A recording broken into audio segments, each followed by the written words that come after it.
Welcome to my YouTube channel. I'm Stephanie Brown. I'm a recruiter based in Bermuda.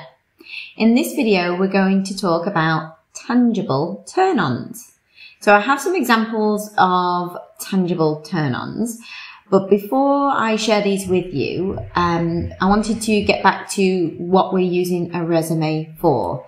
So the idea with a resume is to get the reader excited about what you offer, what skills and experience you have, so they'll invite you for an interview for the job that you're interested in. So within the SuperBowl section that we touched on in other videos, I would steer clear of using things like hardworking, good at building rapport, team player, prioritize workload. That's the same thing that we see on everybody's resume, and there's nothing wrong with those. But if you put yourself in the position of the hiring manager, what are they looking for? They're looking for, how are you going to make my life easier? What can you do for me that I'm missing now? So it's the tangible turn-ons for your prospective employer. So some examples I'm going to share with you.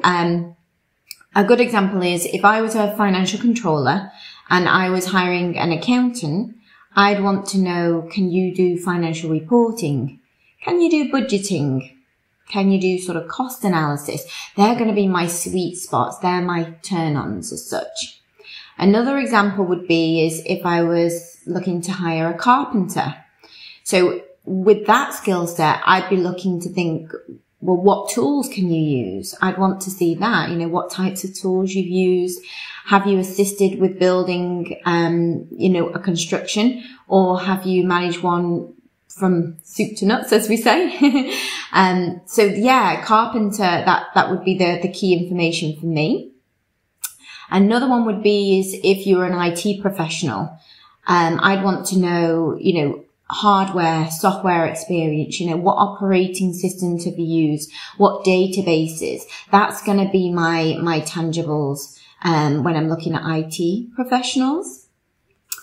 Another one to give you an example of is if I was looking to hire a lawyer, I'd want to know, well, what areas of law have you been involved in? Is it trust law? Is it tax law? Corporate law? Have you been called to the bar? More importantly, have you been called to the bar in the jurisdiction where we are? Have you worked in-house as a lawyer before? So these are all the tangibles that the hiring manager is going to be checking for. And then I'll leave you with the final example. So from my perspective, if I'm looking to hire a recruiter, there's certain things that I look for. So the number one that I look for is that their resume looks good and they tick all the boxes for resume writing. I'm not nitpicky with it, but it is something that's really important, that I look for initially. I also look and make sure that, have they got a background in a client-facing environment before, because that's really important when you're dealing with people. I might also want to know, do you know about employment law and recruitment best practices? Maybe you have some qualifications to verify that as well. So they're the kind of tangible turn-ons that I look for. So if you found it helpful today, please share this video and hopefully it will help someone else. Thank you.